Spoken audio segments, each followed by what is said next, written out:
আসসালামু আলাইকুম। এটার মডেল হচ্ছে Redmi Note 9। মূলত সেটটা অন হয় না, ডেট। কাস্টমারের ভাষ্য মতে এটা আপডেট দেওয়ার পরে ক্যামেরা চলে গেছে অনেকদিন আগেতে, এই অবস্থা উনি সেট চলতেছিল। তারপরে উনি গতকালকের থেকে দেখতেছে সেটটা অন হচ্ছে না, আপডেট দেয় না, অটোমেটিক অফ হয়ে গেছে। কাস্টমার কেয়ারে নিয়ে গেছিলো, ওনারা বলছে যে এটা আমাদের এখানে কাজ করা হয় না, আপনি অন্য কোনো জাতীয় সিপিওটা রিবোলিং করান। তো উনি এসে আমরা বললো এইসব এই ব্যাপার স্যাপার। তা আমি যে ওনার কথা মতো যে সিপিও রিবোলিং করবো এরকম কিছু না, আমার স্টেপ বাই স্টেপ দেখতে হবে আসলে সেটটা কি সিপিওটি প্রবলেম না অন্য কোনো প্রবলেম। তো সর্বপ্রথম সেটটা খোলার পরে ব্যাটারিটা মেপে দেখেছি চার্জ আছে না, চার্জ আছে। পরে সেটার শর্ট সার্কিট আছে না দেখলাম, যে প্রাইমারি কোনো শর্ট সার্কিট নাই।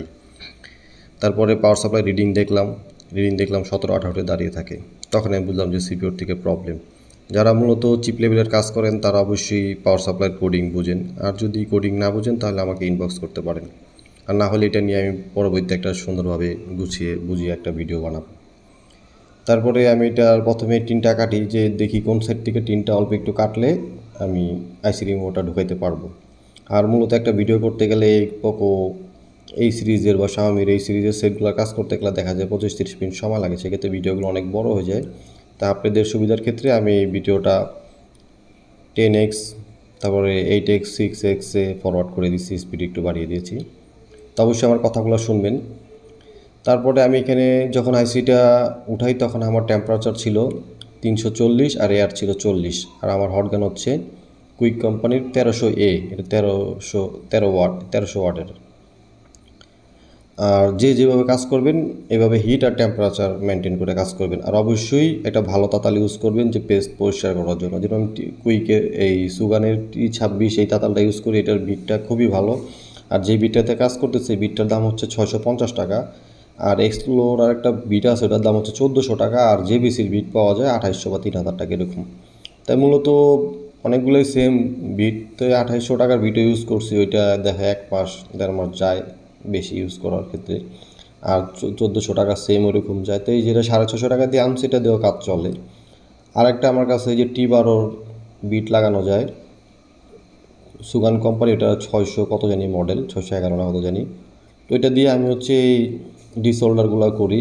আর সুগানের T26 যেটা সেটা দিয়ে মূলত একটু যেগুলো দরকার জরুরি কাজগুলো করি, যেগুলো দেওয়া বল জড়াবে না একসাথে, বা বোর্ডের ইউবিগুলোটা উঠে একসাথে হবে না, আইসিগুলো ড্যামেজ হয় না এরকম। আর অবশ্যই আইসির পেস্ট পরিষ্কার করতে গেলে দ্রুত করতে হবে, তাতাল অনেকক্ষণ ধরে রাখতে হবে না, তাহলে আয়রন যদি অনেকক্ষণ ধরে রাখেন সেক্ষেত্রে আইসি ড্যামেজ হওয়ার সম্ভাবনা থাকে।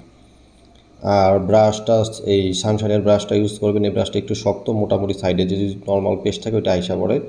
আর ব্রাশটা দিয়ে এরকম একটা কাপড় দিয়ে পরিষ্কার করবেন, তাহলে বাকি যে আঠার মতো থাকে ওইগুলো উঠে আইসা পড়ে। হ্যাঁ, আর সিপিও পরিষ্কার করতে গেলে বা এমএমসি পরিষ্কার করতে গেলে, যেহেতু এটা সিপিও বসে সিপিওটাই বলে, সিপিও পরিষ্কার করতে গেলে অবশ্যই আপনার টেম্পারেচার থাকতে হবে, যে আপনার রাংটা জানি গলে এবং পেস্টটা জানি উঠে। যেরকম আমি এটা 380-তে ইউজ করতেছি, অন্য 400-তে ইউজ করি, কিন্তু রানিং ইউজ করি। কারণ এটা অনেক সময় একসাথে রাখলে কি হয়, আইসি হিটের কারণ আইসিটা আমরা উপরের দিকে হিট দিই তখন আইসির কম্পোনেন্টগুলো থাকে পিসের পাটে, আর আমরা যখন উল্টা কাজ করি তখন কিন্তু সরাসরি একটা বেশি হিট লাগে। সেক্ষেত্রে খুব দ্রুত বুঝে শুনে কাজ করতে হবে, যেন আইসি ড্যামেজ না। আইসি ড্যামেজ হয়ে গেলে আইসি পাওয়া যায় কিন্তু পিসিবি ড্যামেজ হয়ে গেলেও সমস্যা। তো অবশ্যই সব কিছুই সতর্কভাবে কাজ করতে হবে। আর সিপিওর রিবোলিংটা আমি করতেছি হচ্ছে 300-তে করতেছি, আর এয়ার হচ্ছে 35। আগে 250-এ করতাম, ততই হাতের স্কেল থাকলে আপনি 300-তেও করতে পারবেন, 250 করতে পারবেন, 280-তে করতে পারবেন, কিন্তু দ্রুত করতে পারেন। যদি একটু টেম্পারেচার হাই থাকে একটু দ্রুতভাবে রিভোল করতে পারেন, আর যদি টেম্পারেচার কম থাকে একটু সময় লাগবে, সমস্যা নেই, আপনি 250 থেকে 300 পর্যন্ত হিট দিতে পারেন, আর এয়ার 30-35 দিতে পারেন। আর এখানে আমি 2 থেকে 3 বার রিভোল করতেছি, দেখতেছি আমার বল দিয়ে একটা ছোটো বড় থাকে, আবার অনেক সময় দেখা যায় একবারই মোটামুটি ক্লিয়ার হয়, 2-1টা ছোটো থাকলে দ্বিতীয়বার করি। এখানে ঠিক 3বার মতো করছি। আর ছোটো যে আইসিগুলো ওগুলো মূলত একবারই করি, কিন্তু সিপিও বারবার খুলবো, বারবার লাগাবো, দিয়ে একটা বল মিসিং হইতে পারে, এই জন্য 2-3বার ভালোভাবেই করি। আর দ্বিতীয় কথা হচ্ছে আপনারা বোর্ডটা ভালোভাবে ক্লিন করে নেবেন, কারণ সিপিওটা যখন বসাবেন ওইখানে যদি কোনো একটা পেস্টের কণা মোনা কোনো কিছু পড়ে থাকে তখন দেখা যায় 1-2টা বল মিসিং থাকে, বোর্ডের সাথে কানেকশন পায় না, তখন দেখা যায় অনেক কিছু প্রবলেম হইতে পারে। আর সিপিওটা লাগানোর সময় আমি একটা প্রোটেকশন ইউজ করছি, ওটা হচ্ছে সুপার অ্যামুলেট ডিসপ্লের পিছে যে একটা এই যে তামার একটা ইস্পাত থাকে, ওইটা কাইটে আমি ছোটো করে দিচ্ছি, ওটা ভালো মোটামুটি হিট প্রুফ। আর সিপিও লাগানোর সময় যে আমি হিটটা ইউজ করছি সেটা হচ্ছে 340ই আর এআর 40ই, কারণ আমি সেট যখন আইসি রিমুভ করছি তখন আমার 1 মিনিট 1.5 মিনিটের মতো সময় লাগছে, আর যখন আইসি লাগাইছি আমার 20 থেকে 30 সেকেন্ড সময় লাগছে। একই হিট সেই জন্য ইউজ করছি, কারণ লাগাইতে বেশি সময় লাগে না, কারণ আমরা যে টেম্পারেচার ইউজ করতে সেই টেম্পারেচার কম, আর ওরা যে বল টেম্পারেচার সেটা হচ্ছে বেশি। আর আমি এটা নতুন পেস্ট দিয়ে কাজ করতেছি, পারভেজ ভাই গত রবিবার দিন পেস্টটা দিয়েছে, 2UL এর মডেল কোম্পানির। আর পেস্টের হচ্ছে 179 ডিগ্রি, মোটামুটি পেস্টটা একটু হার্ড, জানি মোবাইলটা অনেক দিন ইউজ করতে পারে। আগে 83 ডিগ্রিটা ইউজ করতাম, সেটা অনেক সময় দেখতে বাউন্স আসতো, কাজ কয়েকদিন পর প্রবলেম করতো, আর এটা দেখলাম একটু হার্ড। আর 127 ডিগ্রি যেই পেস্টটা আছে সেই পেস্টটা মূলত অনেক হার্ড হয়ে যায়, আইসি রিভোল করতে হলে অনেক হিট দেওয়া লাগবে, হিটে দেখা যায় আমাদের আইসি ড্যামেজ হতে পারে, এবং বোর্ডে লাগানোর পরে দেখা যায় অনেক হিট দিলেও লাগে না, সেই জন্য এটা ইউজ করা যায় না।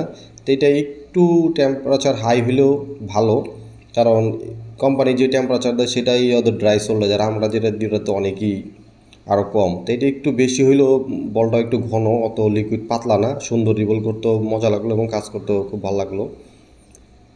তারপরে একটা কিনে দেখতে পারেন যে কীরকম, যারা আইসির কাজ করেন।